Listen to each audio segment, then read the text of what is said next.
How you guys doing today? I happen to have another PAX Pokemon League match against a guy who's brought an interesting assortment of pokes, but they're all, you know, they don't look very cohesive is the thing, but I do have ways of dealing with all of them. So, Ferrothorn, I know immediately I'm actually going to go ahead and just get up the Stealth Rocks for. There's no reason not to, because it doesn't look like he has a spinner.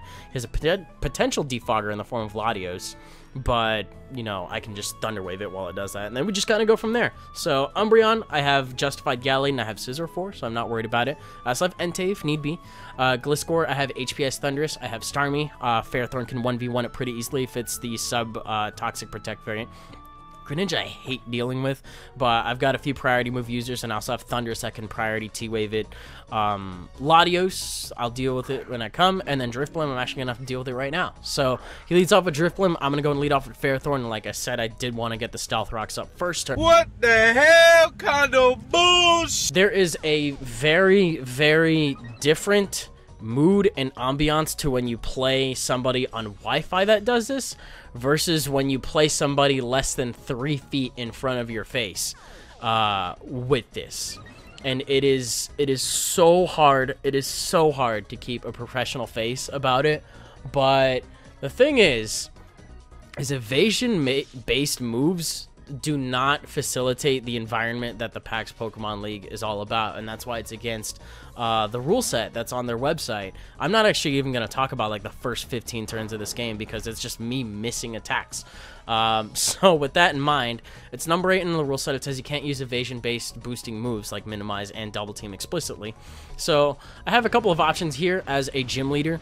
My first one is I can say A, immediately disqualify him and say, hey, that's against the rules. You're not allowed to use evasion-based moves. Disqualify, or, you know, just flip the switch. Say you can play me tomorrow, which would be incredibly rude and would probably leave a negative impression on him, so I don't want to do that. B, I would say, hey, you know, evasion-based moves are not allowed, so this match does not count as anything. We can immediately start over with a different lineup, or you can just not use Minimize on Drifblim. I'm totally okay with either or.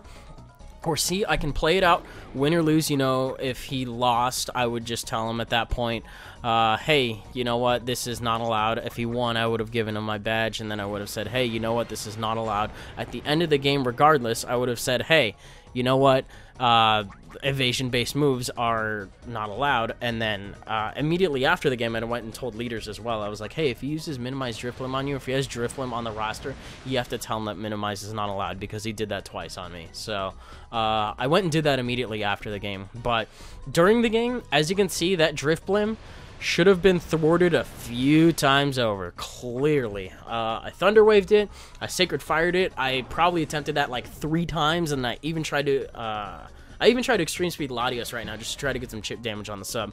Was not able to do it. So, going back to what the PPL is all about, we are a organization that actually just does it for free. We actually pay the price to go into PAX. We pay our dues to, you know, the PAX heads, to be, or not the PAX Pokemon League heads, I should say, for our scarves. We pay for our own badges. We pay for everything. PAX does not pay for any of it at all. We are specifically donating our time and our money to create a cool environment where people can come, have some cool battles, make new friends, meet new people, go home with a few badges and memories of the weekend, and, you know, hopefully want to come back and do it again next year.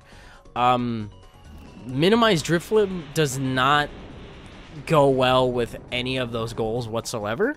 You don't make friends using with the strategy. If anything, I had a couple of leaders that when I talked to them about it, they were immediately just like, I do not want to deal with that. That is not on my agenda of things I want to face today. You don't really make new friends because after the battle, you just leave your opponent with a really sour taste in their mouth. I can't... Okay, so shout out right now to Battle Spot people. How many times have you just disconnected on somebody that's been doing that, or just been left with an immediate sour taste in your mouth from just saying, hey, you know what? That was a garbage game. I had to go and cool off because that was some rude stuff. And, you know, you can hit that from time to time, and sometimes you'll lose because of it. Sometimes you'll just squeak through and win. But overall, it's really stressful because it's not a real battle at that point. It's a fight. It's a 2v1 fight. It's versus RNG first, and then your opponent second. And it's really excessive. So, going back to this game, though, He switched out. He had the Mega Latios in there, and it turns out he actually had Draco Meteor on it. If he had Dragon Pulse, it probably could have been a different story, because he could have just sustained and immediately. And I didn't know what his fourth move was. It could have been, you know, Calm Mind. It could have been It probably wasn't HP Fire because he switched out on it. It could have been Calm Mind or Recover, or even a fourth coverage move like Thunderbolt. But an all-out attacking one definitely would have given me a lot of trouble there. Or even if it had Recover and I was getting hits off on it, he could have rolled me with that thing easy. But he just immediately backed out as soon as he saw Fair Thorn, because all three of his moves that I had seen were resisted so far. So with that in mind, the evasion is off the field, and we're about 5 minutes into the game, probably about 3 real turns into the game where the evasion is off the field. And this is where I actually consider the real match to begin, because now that Drifblim is dead, and now that Latios is switched out, it is now, I'm still down a bunch of Pokemon, but it was only because RNG did not give me fair rolls on a lot of those, and I really don't think that evasion and a healthy metagame should be used in the same sentence positively. It's just not a thing. I was very livid about this game, and it was really hard to keep a not angry face on about it, because he was having a really good chuckle about it, and I was almost like, you what, mate? No, that's not cool. The other thing that's really weird, and I also feel the need to mention here, is having trump cards on your team, you know, like this special defensive Talonflame, which, if you ask me how I know it, it took a Life Orb Thunderbolt from about 60%. From a Thundurus, which we already know hits really hard. And it took it comfortably, too. Like, it could have roosted it off again if it really wanted to. There's a bunch, it's a team full of gimmicks, and it's not a... I understand, like, 1 or 2 on a team to, like, really throw your opponent off, but, like, a team full of them, that's why I said at the beginning of the match it was not a very cohesive team. The only cohesiveness I'm actually really seeing in his lineup is Gliscor and Umbreon going really well together, because Gliscor covers Umbreon's fighting weakness, and Umbreon can more or less take a lot of the hits that are directed at Gliscor, like ice and water attacks, / special attacks in general. Outside of that, a special defensive Talonflame, a minimized Drifblim, a Mega Latios, and a Greninja. If this was, you know, just by regular what I'm used to, not a metagame that does not have Minimize or Greninja or Aegislash, half of this team probably would not be here if he was battling under different conditions. And I'd say it's really only the defensive portions, and he just learned a weird variant of, I guess, offense, because this is not the way I would have built a team. I'm not sure. I'm not necessarily knocking anybody else that does, until you get to the point where you rely on evasion to win games.